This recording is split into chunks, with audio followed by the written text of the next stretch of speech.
ስለ ኃጢአት ስርየት ወይም ማስተስረይ ስናስብ አብዛኛውን ጊዜ እኮ በግላችን ከእግዚአብሔር ጋር የምናደርገው ጉዞ ነው ይመስለናል። አዎ፣ የግል ተሞክሮ አድርገን ነው የምናየው። ነገር ግን ይህ ሂደት የግል ብቻ ሳይሆን ሰማይና ምድርን ያካተተ ግዙፍ የጊዜ ሰሌዳ ያለው ክንውን ቢሆንስ? በጣም ትልቅ ምስል ያለው ማለት ነው። ልክ እንደዛ ዛሬ ልክ እንደ መረማሪዎች ሆነን አንድ የጠፈር የጊዜ ሰሌዳን እንመረምራለን። ጉዳዩ ታላቁ የማስተስረይ ሂደት ሲሆን ዋናው ጥያቄ ደግሞ ይህ ጉዳይ መቼ ነው በይፋ የሚዘጋው የሚለው ነው። እሺ፣ የቀረቡልን ምንጮች በዚህ ጉዳይ ላይ ሁለት ተፎካካሪ ንድፈ ሐሳቦችን ይዘው ቀርቧል። የእኛም ተልእኮ የሁለቱንም ማስረጃዎች መመርመርና የትኛው የበለጠ አሳማኝ እንደሆነ መረዳት ነው። በጣም ጥሩ። ስለዚህ እስኪ እንጀምርና የቀረቡልንን ሰነዶች በጥልቀት እንመርመር። ጥያቄው የእውነተኛው ሰማያዊ መቅደስ የማስተስረይ ሂደት መቼ ይጠናቀቃል የሚል ነው። በጣም ጥሩ አጀማመር ነው። ምንጮቹ እንደሚሉት ይህ ሂደት በሁለት ዋና ዋና መድረኮች የተከፈለ ነው። ሁለት መድረኮች? አዎ። የመጀመሪያው መድረክ ሰማያዊውን መቅደስ የማንጻት ሂደት ሲሆን፣ ሁለተኛው ደግሞ ምድራዊውን ክፍል ወይም ደግሞ መሠዊያውን የማንጻት ሂደት ነው። እሺ። እነዚህ ሁለት ሂደቶች ተነጣጥለውና በቅደም ተከተል ነው የሚከናወኑት። አንዱ ሳይጠናቀቅ ሌላኛው አይጀምርም። ይባን። እሺ፣ ወደ የጊዜ ሰሌዳው ከመግባታችን በፊት ማስተስረይ የሚለውን ቃል ፍቺ ትንሽ እናስቀምጥ። ከምንጮቹ እንደተረዳሁት ይህ ቃል ይቅርታ ከሚለው በጣም የሰፋ ትርጉም አለው። ፍጹም ልክ ነው። በቀረቡት ሰነዶች መሰረት ማስተስረይ ሁለት ግዙፍ ዓላማዎች አሉት። እሺ። የመጀመሪያው በጻድቃን ፍጡራን ለምሳሌ በመላእክት አእምሮ ውስጥ ወደፊት ኃጢአት የመስራት ዕድልን ያንን ዝንባሌ ሙሉ በሙሉ ማስወገድ ነው። ኃጢአት የመስራት ዕድልን ማስወገድ? አዎ፣ ይህን የነጻ ፈቃዳቸውን ፍጹም ማድረግን ያካትታል። ሁለተኛው ክፍል ደግሞ ንስሐ መግባት ያልፈለጉ ኃጢአተኞችን ፍርድ መስጠትና መቅጣትን ያካትታል። ስለዚህ የማንጻትና የፍርድ ሂደት ጥምረት ነው ማለት ነው? በትክክል። በጣም የሚያስገርም ነው። የማለት ሂደቱ ሰማያዊውን እውነተኛ መቅደስ ከማንጻት ባሻገር ምድራዊውን ክፍልም ያካትታል ማለት ነው። ምንጮቹ የመቃጠያ መስዋዕት መሠዊያ እና ሲኦል ወይም ሐዲስ የሚሉትን ቃላት ለምድር እንደ ምሳሌ ይጠቀሟቸዋል። አዎ። ይህንን የሰማይና የምድር ክፍፍል በቀላሉ ለመረዳት የሚያስችል መንገድ አለ? አዎ፣ በጣም ጥሩ ጥያቄ ነው። ምናልባት በአንድ ቴክኖሎጂ ምሳሌ ብናየው ይቀላል። እሺ፣ እንስማው። አንድ ትልቅ የሶፍትዌር ማሻሻያ እየተደረገ እንደሆነ አድርገን እናስብ። በመጀመሪያ ዋናውን ሰርቨር ማጽዳትና ደህንነቱን ማረጋገጥ አለብን። ይሄ ሰማያዊው እውነተኛ መቅደስ እንደማለት ነው። ያ ሰርቨር ፍጹም ንጹሕና ከስህተት የጸዳ መሆኑ ሲረጋገጥ ብቻ ነው ማሻሻያውን ከሱ ጋር ለተያያዙት ኮምፒውተሮች ሁሉ መላክ የምንችለው። ገባኝ። እና በውስጣቸው ያሉትን የተበላሹ ፋይሎች ማስተካከል የምንችለው። እነዚያ ኮምፒውተሮች ደግሞ መሠዊያ ወይም ምድር ናቸው። ስለዚህ መጀመሪያ የሰማይ ከዚያ የምድር። ልክ እንደዛ፣ መጀመሪያ የሰማይ ከዚያ ምድር የማስተስረይ ሂደት ይከናወናል። ይህ ምሳሌ በጣም ግልጽ ያድርገዋል። ስለዚህ ወደ ዋናው ጥያቄያችን ስንመለስ የዋናው ሰርቨር ወይም ሰማያዊ መቅደስ የማንጻት ሂደቱ መቼ ነው የሚጠናቀቀው? እዚህ ላይ ነው እንግዲህ ሁለቱን ንድፈ ሐሳቦች የሚቀረቡት። በትክክል። የመጀመሪያው ንድፈ ሐሳብ እንደሚለው የመቅደሱ ማስተስረይ በመጀመሪያው ትንሣኤ ይጠናቀቃል። በመጀመሪያው ትንሣኤ? አዎ። ይህ ማለት ጻድቃን ከሞት በሚነሱበት ቅጽበት የሰማያዊው መቅደስ የማንጻት ሂደት ያበቃል ማለት ነው። ቆይ፣ እዚህ ጋር አንድ ያልገባኝ ግንኙነት አለ። የሰው ልጆች ከምድር መነሳት ከሰማያዊው መቅደስ መንጻት ጋር በቀጥታ እንዴት ያያዛል? እሺ፣ በተለይ ቅድም ስንነጋገር የማስተስረይ አንዱ ክፍል የመላእክትን ነጻ ፈቃድ ፍጹም ማድረግ ነው ብለናል። የሰው ልጅ ትንሣኤ ለመላእክት እንዴት ነው ወሳኝ ማረጋገጫ የሆነው? በመካከላቸው የጎደለ አንድ እርምጃ ያለው ይመስለኛል። በጣም ጥሩ ጥያቄ ነው እና ይህ የንድፈ ሐሳቡ ምርት ነው። እንደዚህ አመለካከት በመላእክት ዘንድ የነበረው ትልቁ ጥርጣሬ ምን ነበር? የእግዚአብሔር ሕግ ፍትሐዊውን ወይ የሚለው። በትክክል ፍጥራን ፍጹም ሆነው ሊጠብቁት ይችላሉ ወይ የሚለው ነበር።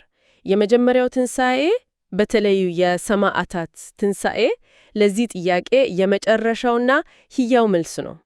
እጅግ ከባድ መከራና ሞት አልፈው ለእግዚአብሔር ሕግ የታመኑ ሰዎች ከሞት ሲነሱ ያ የእግዚአብሔር ሕግ ፍጹም ትክክል እና ሊጠበቅ የሚችል መሆኑን በተግባር ያረጋግጣል። እንደ ማረጋገጫ ነው የሚያገለግለው ማለት ነው። ልክ ነው። ይህ ክስተት በመላእክት አእምሮ ውስጥ የነበረውን ጥርጣሬ ሙሉ በሙሉ በማስወገድ ነጻ ፈቃዳቸውን ፍጹም ያደርጋል። ይህ ሲሆን የማስተስሪያ የመጀመሪያው ክፍል ተጠናቀቀ ማለት ነው። ገባኝ። ስለዚህ የመጀመሪያው ትንሣኤ ለመላእክት የቀረበ የመጨረሻው ማስረጃ ነው። በትክክል ልክ እንደዛ ነው። ይሁን ነው እነሆ የኔ ሕግ ይሰራ የሚል አይነት ማሳያ ማለት ነው። በዚህ ንድፍ ሐሳብ መሰረት ከትንሣኤው በኋላ የሚመጡት 7ቱ መቅሰፍቶች የማን ሂደት አካል ናቸው? በዚህ አመለካከት መሰረት 7ቱ መቅሰፍቶች የምድር ወይም የሲኦል የማስተስሪያ ሂደት አካል ናቸው። የሰማዩ አልቋል። የሰማያዊው መቅደስ የማንጫት ምዕራፍ በመጀመሪያው ትንሣኤ ተዘግቷል። ቀጥሎ ያለው የኮምፒውተሮቹን የማጽዳት ሂደት ነው ማለት ነው። እሺ፣ ያ የመጀመሪያው ሐሳብ በቅደም በተከተል የተቀመጠና አመክንዮ አለው ይመስላል። ሰማይ ይጸዳል፣ ከዛ ምድር። ነገር ግን ምንጮቹ እዚህ ላይ ነገሩን የሚያወሳስብ ሁለተኛ ንድፈ ሐሳብ ያቀርባሉ። ሁለተኛው ንድፈ ሐሳብ በምንጮቹ አቅራቢ የበለጠነ ተቀባይነት ያለው ይመስላል። እሱም ምን ነው የሚለው? እሱ ደግሞ የእውነተኛው መቅደስ ማስተስሪያ የሚጠናቀቀው 7ቱም መቅሰፍቶች ካለቁ በኋላ ነው ይላል። ወይኔ! ይህ ደግሞ የጊዜ ሰሌዳውን ሙሉ በሙሉ ይለውጣል። ለዚህ መከራከሪያ የቀረቡ ዋና ማስረጃ ምንድን ነው? ዋናው ማስረጃ በራእይ መጽሐፍ ውስጥ የሚገኝ አንድ በጣም ወሳኝ ጥቅስ ነው።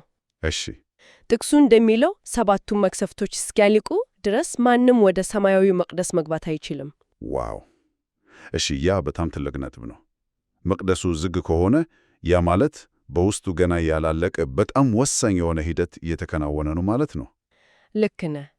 ልክ በግንባታ ላይ ስለሆነ መግባት ክልክል ነው ወደሚል ምልክት ነው። በትክክል። የዚህ ንድፈ ሐሳብ ዋና መከራከሪያ ይሄ ነው። መቅደሱ ሙሉ በሙሉ እስኪነጻ እና ሂደቱ እስኪያልቅ ድረስ ተዘግቶ ይቆያል። መከፈቱ የሚሆነው የመቅሰፍቶቹ ሂደት ሲያልቅ ነው። ይህ የሚያሳየው 7ቱ መቅሰፍቶች የምድር ፍርድ ብቻ ሳይሆን የሰማያዊ መቅደስ የማንጻት የመጨረሻው ምዕራፍ አካልም ጭምር መሆናቸውንም ነው። ስለዚህ የማንጻቱ ሂደት ምናልባት በመጀመሪያው ትንሣኤ ሊፋጠን ይችል ይሆናል። ነገር ግን የሚጠናቀቀው 7ቱ መቅሰፍቶች ሲያበቁ ነው የሚል ጠንካራ መከራከሪያ ያቀርባል። ይህ ማለት በዚህ በሁለተኛው አመለካከት የሰማይና የምድር ሂደቶች ቅደም ተከተላቸው የጠበቀ ሳይሆን ይበልጥ የተቆራኘና የተሳሰረ ነው ማለት ነው። በጣም የተሳሰረ ነው። አንዱ ሲካሄድ ሌላኛውም የተካሄደ ነው። ይህ ሁሉ ሰማያዊ የጊዜ ሰሌዳ ታዲያ በምድር ላይ ላለው የሰው ልጅ ዕጣ ፈንታ ምን ትርጉም አለው? ምንጮቹ የሰው ልጆችን ፍርድ በተመለከተ ምን ይላሉ? ምንጮቹ በኢየሱስ ደም የኃጢአት ስርየት አግኝቷል ተብሎ የሚታሰቡ ሰዎችን በ3 ዋና ዋና ክፍሎች ይከፍሏቸዋል። 3 ክፍሎች? የመጀመሪያዎቹ በፍሬ እምነታቸውን ያረጋገጡ ጻድቃን ናቸው። እሺ። እነዚህ እምነታቸው በቃል ብቻ ሳይሆን በሕይወታቸውና በድርጊታቸው የተረጋገጠላቸው ናቸው።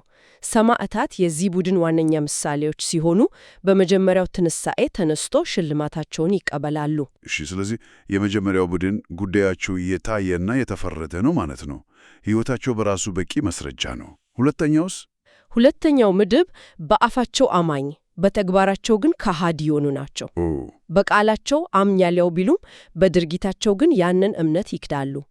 ኪዳኑን ያፈረሱ በመሆናቸው እምነታቸው ሐሰት ሆኖ ይገኛል ይላል ምንጩ። የመጀመሪያዎቹ ሁለቱ ምድቦች ግልጽ ናቸው፣ ማስረጃቸው በሕይወት ዘመናቸው ታይቷል። ነገር ግን ያ ሦስተኛው ምድብ እሱ ትንሽ የተለየ ነው። እምነታቸው ያልተፈተነ ሰዎች የሚለው እሱ ነው ነገሩን ሁሉ የሚያወሳስቡ። ማስረጃው ያልተሟላበት ሁኔታ ማለት ነው አይደል? ልክ ነህ። ሦስተኛው ምድብ ኢየሱስን ተቀብለው ወዲያውኑ የሞቱ ሰዎችን ያካትታል። እነዚህ ሰዎች እምነታቸው እውነተኛ መሆኑን በተግባር ለማሳየት ዕድልም ሆነ ጊዜ አላገኙም። የእምነት ቃላቸው እውነት ይሁን ውሸት በተግባር አልተረጋገጠም። ይሄ ግን ስለ ፍትሕ በጣም ከባድ ጥያቄ አያስነሳም? አንድ ሰው በእምነት ከሞተ በኋላ ምንም በተጨባጭ መሰረጃ በሌለበት ሁኔታ ፍርዱ እንዴት ሊወሰን ይችላል? ትክክለኛ ጥያቄ ነው። በተለይ የእግዚአብሔር ፍርድ ግልጽና በሁሉ ፊት የተረጋገጠ መሆን አለበት ከተባለ ምንጮቹ የሚሉትም ይሄን ነው። የእግዚአብሔር ፍርድ በግምት ላይ የተመሰረተ ሊሆን አይችልም። እና መፍትሄው ምንድን ነው? ስለዚህ ፍትሑ በሁሉም ፍጡራን ፊት ግልጽ እንዲሆን እግዚአብሔር እነዚህ ሰዎች ሁኔታዎችን ያመቻቻል ይላሉ። ልባቸውን የሚገልጥ ፈተና በማዘጋጅ እውነተኛ ማንነታቸውን እንዲታይ ያደርጋል። ፈተና ከሞት በኋላ? አዎ። ለምሳሌ ምንጮቹ እንደሚጠቁሙት በሺው ዓመት መጨረሻ ላይ ሰይጣን ለአጭር ጊዜ ሲፈታ በሚያደርገው የመጨረሻ ማታለል ወቅት የእነዚህ ሰዎች እውነተኛ ምርጫ ምን እንደሆነ እንዲያሳዩ እድል ሊሰጣቸው ይችላል። ይህ በጣም አስገራሚ ሐሳብ ነው። ማለትም ፍርዳቸው በምድር ላይ ባሳዩት ባልተሟላ ማስረጃ ሳይሆን ከዚያ በኋላ በሚሰጣቸው አንድ የመጨረሻ ፈተና ላይ ይመሰረታል ማለት ነው። ልክ እንደዛ ነው። ይህ ፍትሐዊ ነው ወይስ ለውድቀት እንደመዳረግ ነው የሚለው ጥያቄ እንዳለ ሆኖ ቢያንስ ፍርዱ በተጨባጭ ማስረጃ ላይ የተመሰረተ እንዲሆን ለማድረግ አለመ መሆኑን ያሳያል። አዎ፣ የሐሳቡ ዋናው ነጥብ ፍትህ ያለምንም ጥርጣሬ በግልጽ መታየት አለበት የሚል ነው። እሺ፣ ወደ ሂደቱ ፍጻሜ ስንመጣ ምንጮቹ ስለ የእሳት ባህር የሚሰጡት ማብራሪያ ከተለመደው ሐሳብ ትንሽ የተለየ ነው። ለጥፋት ብቻ ሳይሆን ለሌላም ዓላማ የሚያገለግል ይመስላል። አዎ፣ እዚህ ላይ ያለው ትንታኔ በእርግጥም የተለየ ነው። የመጨረሻው ፍርድ የሚፈጸመው በእሳት ባህር ውስጥ ነው፣ እንደ ምንጮቹ ግምታዊ ትንታኔ። እሺ፣ ኃጢአተኞች በእሳት ባህር ውስጥ ወዲያውኑ ማይጠፋ አዲስ አካል ይሰጣቸዋል። ቆይ፣ ወዲያውኑ ማይጠፋ አካል ለምን አስፈለገ? ይህም የሆነው የእያንዳንዱ ሰው ለሰራው ኃጢአት ተመጣጣኝ የሆነ ቅጣት እንዲቀበል ለማድረግ ነው። አሃ፣ ቅጣቱ ከበደሉ ጋር እንዲመጣጥን። በትክክል የፈጸሙት ኃጢአት ክብደት ልክ ቅጣት ይቀበላሉ። የኃጢአታቸውን ዋጋ ሙሉ በሙሉ ከከፈሉ በኋላ ግን በመጨረሻ ሙሉ በሙሉ እንደሚጠፉ ወይም በምንጩ አገላለጽ ሶምዮል እንደሚሆኑ ጸሐፊው ይገምታል። እስኪ እዚህ ጋር ቆም እንበል። ይህ በጣም ትልቅ ስነ መለኮታዊ ነጥብ ነው። በብዙዎች ዘንድ ከሚታወቀው የዘላለም ስቃይ ጽንሰ ሐሳብ ፍጹም የተለየ ነው። አዎ፣ ይለያል። ይህ ማለት ቅጣቱ ፍጻሜ የሌለው ስቃይ ሳይሆን ከተሰራው በደል ጋር የሚመጣጠን የተወሰነ ጊዜ ያለውና በመጨረሻም በመጥፋት የሚጠናቀቅ ፍትሐዊ ፍርድ ነው እያሉን ነው ምንጮቹ። በትክክል ዋናው ነጥብ ፍትህና ተመጣጣኝነት ላይ ያተኮረ ነው። በተጨማሪውም እዚህ ላይ አንድ የመጨረሻ ቁልፍ ልዩነት ተጠቅሷል። እሱ ምንድን ነው? እውነተኛው መቅደስ ከኃጢአት ከነጻ በኋላ ታድሶ ለዘላለም ሲቀጥል፣ ሲኦል ወይም ምድር ያው የኃጢአት መነሻ የነበረችው ግን ተነጻት በእሳት ባህር ውስጥ ሙሉ በሙሉ ትጠፋለች። ሰማያዊው ስፍራ ይታደሳል፣ ምድራዊው የኃጢአት ስፍራ ግን ይወገዳል። ልክ ነው። እንግዲህ ለማጠቃለል ያህል ዛሬ አንድ በጣም ውስብስብ የሆነ የጠፈር የጊዜ ሰሌዳን ለመመርመር ሞክረናል። አዎ፣ ቀላል አልነበረም። ሰማያዊው እውነተኛ መቅደስ መቼ እንደሚነጻ ሁለት ዋና ዋና ንድፈ ሐሳቦችን አይተናል። አንደኛው በመጀመሪያው ትንሣኤ ነው ሲል፣ ሌላኛው ደግሞ ሰባቱ መቅሰፍቶች ካለቁ በኋላ ነው ይላል። የክርክር ዋና ነጥብም ይሄ ነው። የመላእክት ነጻ ፍቃድ ፍጹም መሆን ብቻውን የሰማያዊውን መቅደስ የማስተስረይ ሂደት ያጠናቃል ወይስ በምድር ላይ የሚፈጸመው ፍርድ? ማለትም መቅሰፍቶቹ። አዎ፣ መቅሰፍቶቹ የመቅደሱ የማንጻት ሂደት የመጨረሻ አካል ናቸው። የቀረቡልን ምንጮች ሁለተኛውን አመለካከት ያራምዳሉ። የይም ሰማይና ምድር በፍጻሜው ሂደት ውስጥ ምን ያህል የተሳሰሩ መሆናቸውን ይጠቁማል። በጣም ይህ ውይይት ማስተስረይን እንደ ግል የይቅርታ ጉዳይ ብቻ ሳይሆን መላውን ፍጥረት ወደ መጨረሻው ሚዛን ያመጣ ታላቅ የማንጻትና የፍርድ ክንውን አድርገን እንድንመለከተው ያስገድደናል። አዎ፣ አመለካከትን የሚያሰፋ ነው። ይህ ሁሉ ግን አንድ ወሳኝ ጥያቄን አስነስቶብኛል። ማስተስረይ ወደፊት ኃጢአት የመስራት ዕድልን እስከ ማስወገድ ድረስ የጻድቃንን ነጻ ፍቃድ ፍጹም ማድረግን የሚያካትት ከሆነ እሺ፣ ይህ በአዲሱ ሰማይና አዲሱ ምድር ስለሚኖረው የነጻነት ምንነት ምን ይጠቁመናል? ፍጹም የሆነ ነጻ ፍቃድ ዳግም የመሳት ዕድል ከሌለው አሁንም ነጻ ተብሎ ሊጠራ ይችላል?